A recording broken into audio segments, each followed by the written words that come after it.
एक बार की बात बताएं, ऐसे तुलसीदास जी राम की पूजा करते, राम की सेवा, और उसी समय पैदा हुए थे सूरदास जी।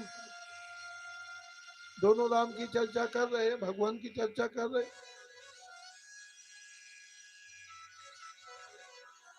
तो बात बात में कहने लगे हमारे राम जी बहुत बड़े हैं, बहुत उदार हैं।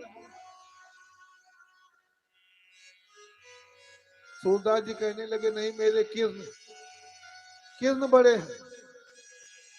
उन्होंने बगैर सुदर्शन चक्र उठाए ही पृथ्वी का भार खाली कर दिया। बोले भाई मैं नहीं मानता, परीक्षा हो जाए। बोले कब परीक्षा हो?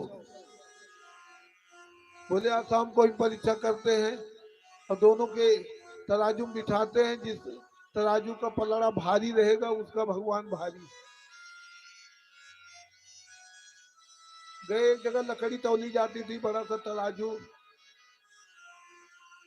बोले महाराज यहीं पे हो जाए। तो तुलसीदास जी जा करके बोले सियापति रामचंद्र की, और उसके बाद पलड़े में बैठ गए तुलसीदास जी, और सूरदास जी भी जाके बैठ गए। बाल गोपाल कृष्ण भगवान की जय। बैठ गए, कृष्ण भगवान का पलड़ा ऊपर उठ गया और तुलसीदास जी का पलड़ा नीचे हो गया। दुखी हो गए सूरदास जी, निकल पड़े। कहने लगे मैंने इतने दिन तक इनकी पूजा की, लेकिन आज मेरा सिर नीचा कर दिया। अब मैं कितना भी बनाएंगे भगवान मैं, लेकिन मानूंगा नहीं। सुदामा जी गुस्से में, वो सूरदास जी गुस्से में चले जा रहे हैं और कृष्ण भगवान, अरे बाबा ठहरो, बाबा ठहरो। बोले तू छलिया है, तू आज मुझे भी छल लिया, मैं कैसे विश्वास करूं? अरे बोले बाबा बात तो सुनो। बोले क्या बात सुनो? अब कुछ कहने को रह गया? प्रत्यक्षम किम प्रमाणम, जो प्रत्यक्ष देख लिया उसको क्या बताए।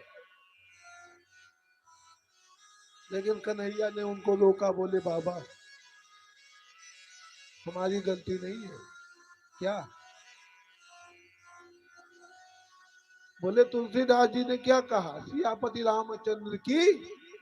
अब एक पलड़े में तो सियापति राम और तुलसीदास जी आ गए, और एक में सूरदास जी बच्चे को लेके आए बाल गोविंद महाराज की। अब ये तीन आदमी का पलड़ा भारी होगा कि 1.5 आदमी का, 1.25 आदमी का?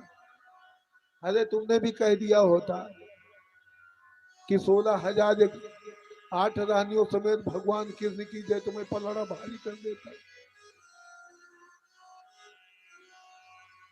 तो सूरदास जी कहने लगे कान्हा, हाँ कुछ इशारा कर दिया होता। बोले तुमने पहले ही